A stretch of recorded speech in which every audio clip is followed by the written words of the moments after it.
Hello, friends, and welcome into the Marriage Talk Podcast.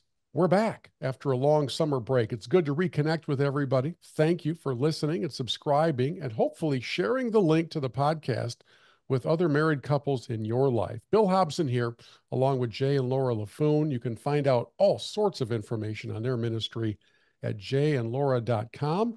And today we're excited to welcome in some special guests. And Jay, I've got a bone to pick with you right off the bat, so I I hope know. you're I prepared. know. You you sent me the information on our special guests, and then I had to go and discover for myself a sizable speed bump in the way of conversation. As it turns out, we have a pair of Michigan State fans coming in, and there's a rivalry down here. So Jay, I'm gonna let you sort that out. You do counseling and coaching, so take That's it. right. Well, we have to mend fences from time to time when it comes to this. This is a great lesson for marriage. Even though we disagree, we have to move forward. But we're super excited.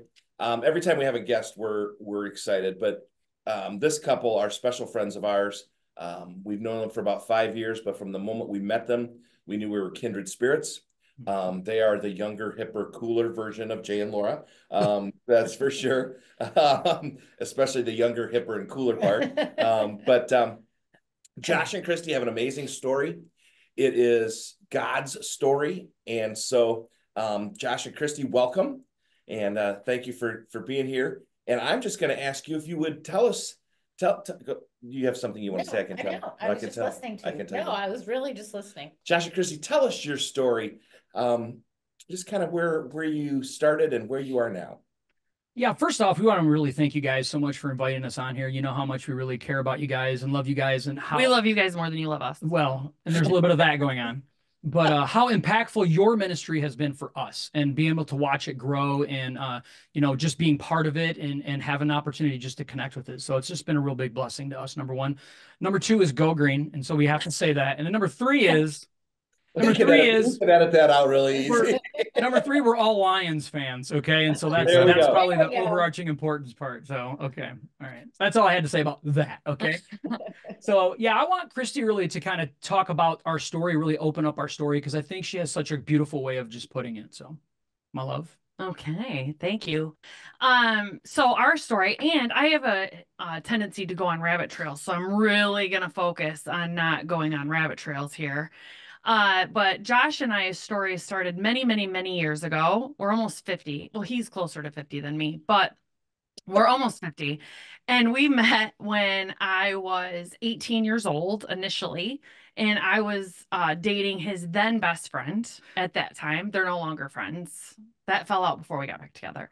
But I was dating his then best friend, and Josh and I really didn't like him per se. I didn't like the person that he was back then, but we had known each other. I got to know his mom really, really well because me and my boyfriend at that time would house sit for them when their family would go on vacation. And so his mom and I had gotten really close. And over the course of the time, I had then gotten married later on after his friend and I split up. I had gotten married. Josh had gotten married. And where I was living very close to Josh's mom. And I would run into her. It's like at least once or twice a week, it seemed like at Meijer or Target or anything like that. And she would always be like, I wish you and my son would have ended up together. I just wish you guys would be together. And I'm like, Sue, I'm married. And of course, one day, fast forward a decade, 11 years later, I ran into her with my two kids and let her know that I was separated. I was going through a divorce. And she put me in contact, or she called her son, and him and I connected at that time. And after we started kind of talking, it was evident to me that he was sober. Like he let me know that he was sober. He had been sober for a year and a half. I was an avid alcoholic and avid drinker. I loved and was passionate about being able to drink. And so when him and I started dating, it caused a rift in our relationship because I wanted to go to church. This made sense to me. Okay. I grew up going to church. It made sense to me at the time. I wanted to get my life back together. I was going to go back to church, but I wasn't going to keep drinking. because drinking was part of who I was, which at the time made sense in my brain. And he was sober, very healthy, exercising, all of the things that people do when they are into self-growth.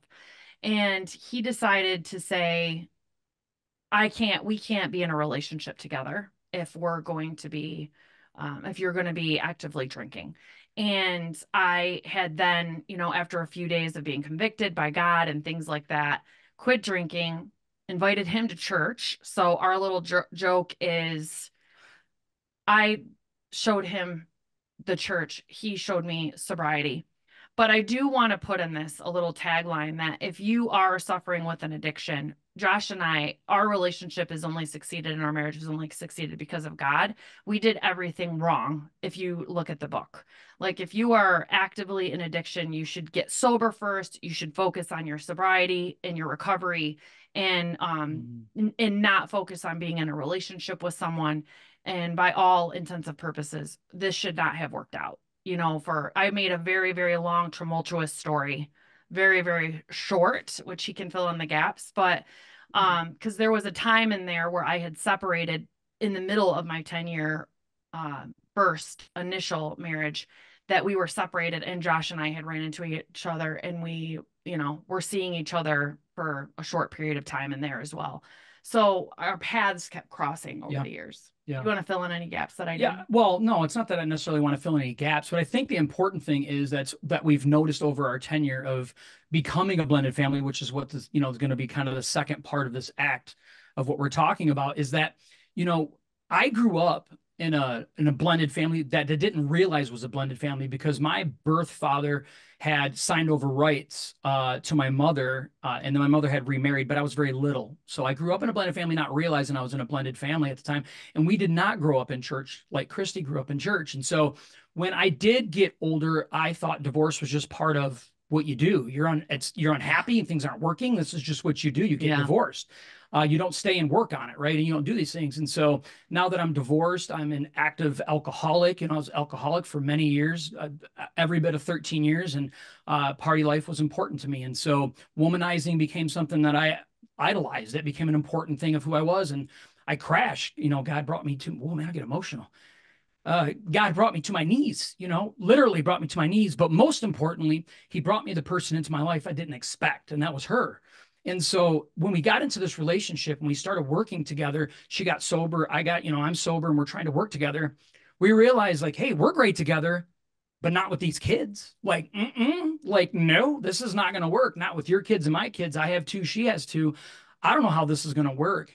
And then we decided to sit down one day and say, nope, we're going to do everything we can to make this work. And when we decided that, she's like, I really want to start going to church. And I'm like, all right, look, I'll do all the work, but I'm not doing that, right? I don't need that. I don't want to be judged. I don't want people looking at me sideways. Plus, all these people are just crusty old Christians. Like, I don't need any of that in my life. And she made a decision, which I thought was really mature of her spiritually, and I didn't know this, is that she told me, I'll go to any church you want. And I thought to myself, well, the only church I'm going to is the one my ex-wife's family goes to. And Kristy did do that. She did that, humbly did that.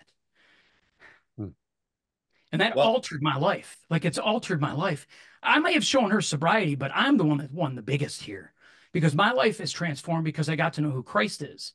And in doing that, I then was able to learn what it meant to be a real Christ follower, become a man of Christ, to become a father of Christ, to become a stepfather of Christ, and become a husband of Christ. And that little bit has transformed the way that we have raised our family. And that's why we're passionate about raising our family and how to help in a blended family because it's hard. Well, I mean, I appreciate him saying that, but he has put a lot of work into this marriage. I grew up, I got the best of both worlds. My dad was married 5 times. So every other weekend I was at church and every other weekend I was at a bar.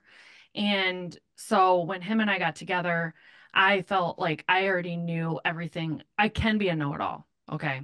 So I already felt like I knew everything that there was to know about blended families. I was a kid in a blended family. I was severely sexually abused by a step-grandfather for years and was the whistleblower and was a very broken human being and then got divorced from an emotionally abusive person. And so I was not the most pleasant person to be around. I was very stubborn and it was I am very stubborn. But I want to say to many women out there, coming into a blended family is very difficult if you are, especially if you're a mom and you have children, because God calls you to let your man be the leader of the home. And me being submissive to any man was the last thing on my mind. And if you love God, you're submissive to God. And it's hard when a man is not the father of your children and you're trying to let him parent the children. You do have to make sure that you're following God's plan in your life. And Josh put in a lot of work to love me in the right way and create a safe space for me to want him to be the leader of the home and allow my children to also respect him as the fatherly figure in our home, but not to replace their dad, which is a very hard balance. Yeah, let me jump in just for a quick second, if I could. First of all, for all of you listening, and you just caught a fire hose worth of information, right? I mean, it was just bam, bam, bam, bam. I mean, it's obviously there's a lot to unpack in what Josh and Kristy just shared. You need to know that they do unpack it on their podcast called the Couple on Fire podcast. And we want to make sure that you're aware of that, because we won't be able to get into all the nuances. That's seasons and seasons worth of all of this. And while we entered our conversation today, Jay and Laura, thinking about the concept of blended families, as we've heard in just the last couple of minutes, Josh and Kristy also brought in some addiction issues that add another layer of challenge to all of it. You know, the most famous blended couple or blended family in history is the Brady's, you know, and Mike and Carol. They brought the kids in, and they had Alice to help make the peace, and they had no other conflict except for a broken nose here and there and changing voices from time to time. But in real life, this blended family dynamic can go in a zillion different directions. And my goodness, I'm sitting here. If I had hair, it would be blowing back from the blast you just shared, but I don't have that problem anymore. Jay and Laura, your thoughts when you hear just that little sampling of the journey of Josh and Kristy. Well, it's not the first time we've heard it. And honestly, it's why we wanted them on our podcast, is because it is a story that every person needs to hear. Look at you two men getting all emotional. That's Josh and I are the emotional ones. You and Kristy are the hard, crusty ones. But because no matter where you're at, God is a God of redemption. Josh and Kristy are living, breathing, walking, arguing, disagreeing examples of this. That God redeems, even though we're still fallen and aren't perfect. He redeems, and that's what he's about. And this story, every time I hear it, I'm just I'm blown away, because you can't make that stuff up, right? You know. And the beautiful thing about story is that people can refuse to listen, but they can't disagree. Right? They can't disagree that this is what happened to you, and it can happen to them as well, whether it's an addiction issue or abusive issues. God is a God of redemption. Well, and other than the fact that we enjoy being with Josh and Kristy, they're fun. We always have a good time when we're together. One of the things that really spoke to our hearts was their desire to help blended families, because we've been in marriage ministry for over 30 years. And you just don't hear a lot of information about how do I take this family that I'm in, because my husband has 3 kids, I have 2 kids. We would like to say, well, you know, marriage is marriage. You're going to have all the same issues, but you're not.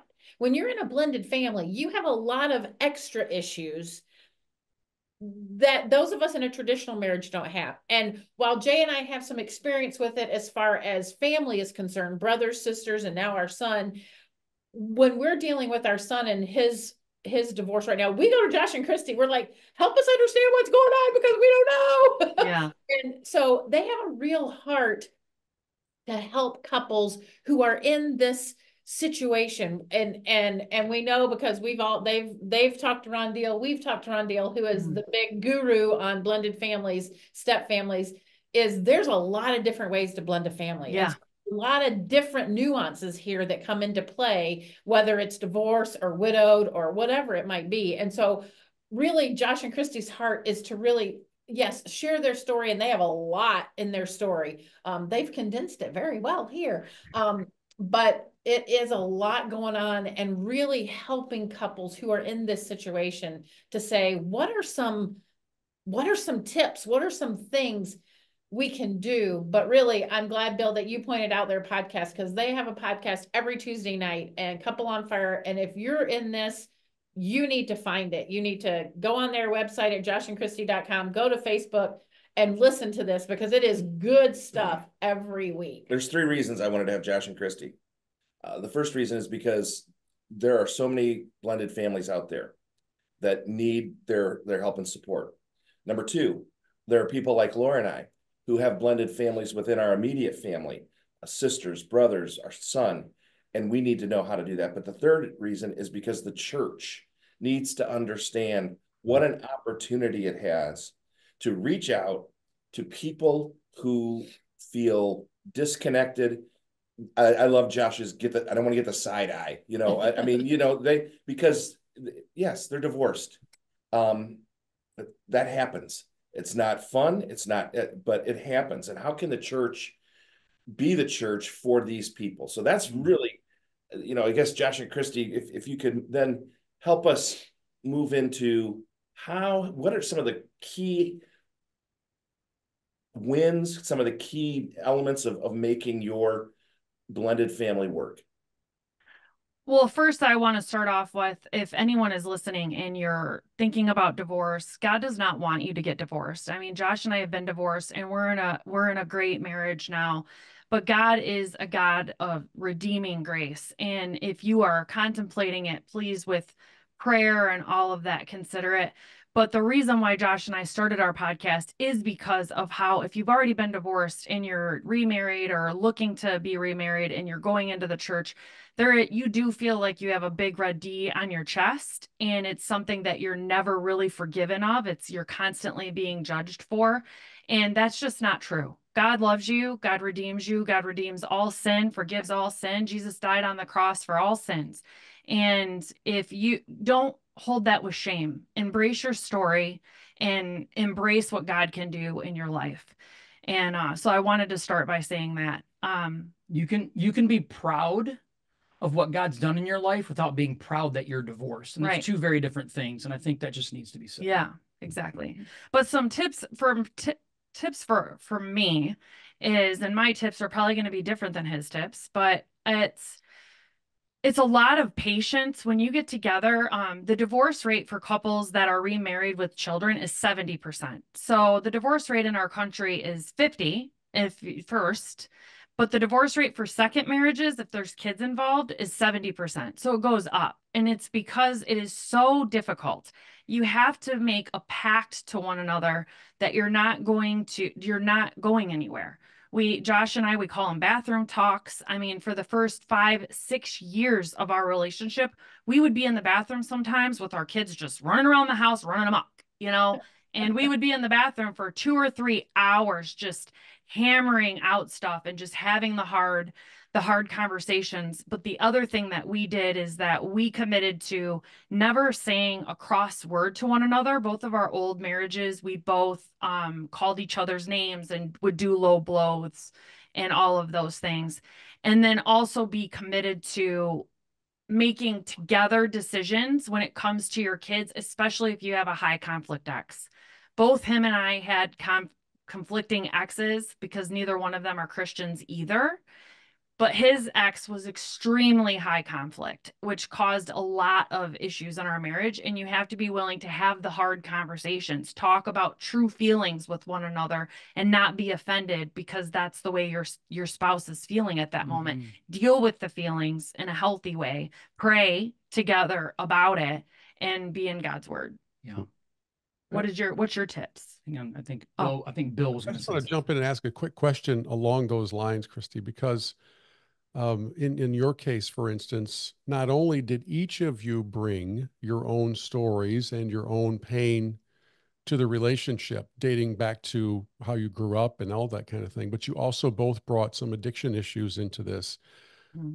Did you have to prioritize which side of that equation you dealt with first, or is it just all at once and we're We're going to figure out how to sober up as well as learn about each other and blend our families together. I don't know if you can separate them or if one had to come before the other. Well, we did it wrong. So we tried to microwave our family. We Okay. tried to microwave our family, and we moved in together way too soon. It wasn't too soon for us, but it was too soon for our children. Okay. And How old were your kids at that time? his daughter was 14, his son was 9, my son was 8, and my other son was 6 Okay. when we moved in. And he had not been with anybody for almost 2 years. So his kids were used to having just him and their dad. And my kids and their dad were literally only not together for like 3 months. And so it was way too soon to do that. And then I got sober 2 months after we moved in together. So my sobriety had to come first as far as like, hey, we're just going to do the best we can. But then I'm trying to figure out how to handle, I was a very angry person and alcohol helped me with that. So having to sit in the pain of feelings of abandonment and, you know, all of these things was a huge, he helped me beautifully because I'm lucky. He was sober. He struggled with alcoholism. He understood the stages I would be going through. I needed to work the 12 steps, all of those types of things. So they had to go hand in hand. But I think the kids suffered the most, I think, out of it because we did the best we could. I'm not saying we did anything super wrong. We weren't 100% focused on them all the time. Yeah, Bill, we had to table a lot of things, but yes, they went concurrently, but we did have to put things in order appropriately at the times, right? When there's sobriety things that were an issue, when there's things that came up that were an issue, we had to focus on the sobriety first and then do the other things second, which made it even harder at times, which made it fall apart a lot of times. And then we were just picking up the pieces. Yeah, that's what humans do things all wrong. Okay. So I just am thankful that God already knew I was going to do it wrong before I did it and was in the middle of it and doesn't run away. Josh, when did you come to know Christ, and how did that I'm excited for this story. You're excited for the story? Yeah. I mean, you know, honestly, it's, you know, I was a bus kid, you know, growing up, you know, my parents never wanted to go to church. My dad grew up in Tennessee. He was, you know, fire brimstone church. He didn't want anything to do with it. He's, you know, my dad's read the Bible probably 15 times in his life, but will never step into a church. He doesn't want any part of that. You know, he has his own religion, and that's the way that we were raised. We always were raised to pray before dinner and pray before you go to bed. That's it. I mean, that's the only thing. And so no relationship. There is zero relationship, right? And so, you know, as we got a little bit older, I was younger. I had an older sister. It's about 17 months older than me. She wanted to go to church, and my mom's like, well, there's a church bus that comes by. You guys can go there. So I had been saved probably 7 times and baptized 10, right? Let's be honest, right? I'm a kid. I don't know. Y'all want to get in the tank. And so, you know, that was probably my real introduction to, you know, religion, you know, is best that I knew it. And, you know, the older that I got. So to be honest with you guys, I recommitted my life, you know, in my early 30s. In my mid 30s, you know, my mid 30s, sobered up when I was 33. I still didn't want anything to do with that. When Kristy and I got together, I was about 35 years old when I decided it. And I'm 49 now, as my wife so eloquently said. So, you know, I decided to commit my life to Jesus, and I honestly didn't know what that meant. I didn't know. I just know that I was on a path of change, and I knew that the next step was nothing that I could do on my own, and I didn't know what that was going to be. And I knew that this lady here had something that I didn't have, and I needed to trust her in that and follow whatever that was. And my life's been crazy ever since, in such a way that I am exactly the opposite position today than what I thought I wanted to be in. And I feel like that's just such a powerful thing. But to wrap that up and bring back, you know, a tip, what I think is so powerful for a blended families is that something that I had to learn the hard way, that I feel like if you guys can get your minds wrapped around this when you're in a blended family, your life will be so much simpler. And that's to put your spouse before your kids. And that is one of the absolute hardest things to do. In a blended family. In a blended family is so hard because you have this ownership over your own children, and you don't have an ownership over their children. And when we do that, we play favorites naturally. And so when an argument comes up, you have a bias between Kristy and my son, whose side am I taking? It's going to be my son, right? And that is the absolute wrong way to handle it. Number one, I need to always take her side, right? Marriage is always supposed to be the side that I choose From there, then we need to work through whatever the issue is with the child together. And when we do that, we, number one, are obeying what God's hierarchy is for our relationship, automatically him, then marriage, and then children. And when we do that, we're not only just showing each other respect and honor and that they come first, but second, our kids are leaving one day. But third, we're showing our children the proper way to handle a marriage, because most marriages break because parents divide and then take sides with children, and then they live separate lives, and a lot of drama can come from that. So the biggest tip is what I have is with that one. That's been the most impactful in our marriage, I think, for me personally. But with blended families, there's so many, like you guys said out there, that Ron Deal has pointed out. And with ours, if anyone else is listening to this, with our blended family went against everything that the world says is wrong. We became Christians. We were alcoholics. We don't drink at all. We stopped cussing. We, you know, that was our norm that we were in, the crowd that we hung out with.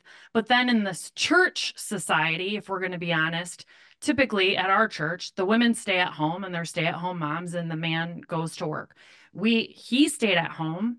I went to work. So that was against that norm. And then one of the children, the oldest, our daughter, is not biologically Josh's. So Josh had raised her since she was 2 years old. And so when him and I got together, that caused issues in the family with her mom being able to take her whenever she wanted. And there's a lot of blended families that have blended children that maybe isn't biologically one of the parents. We've met many that has happened. And that working through that together and saying, hey, what's best for the unit? How are we going to handle this with this ex? How are we going to handle this with this child?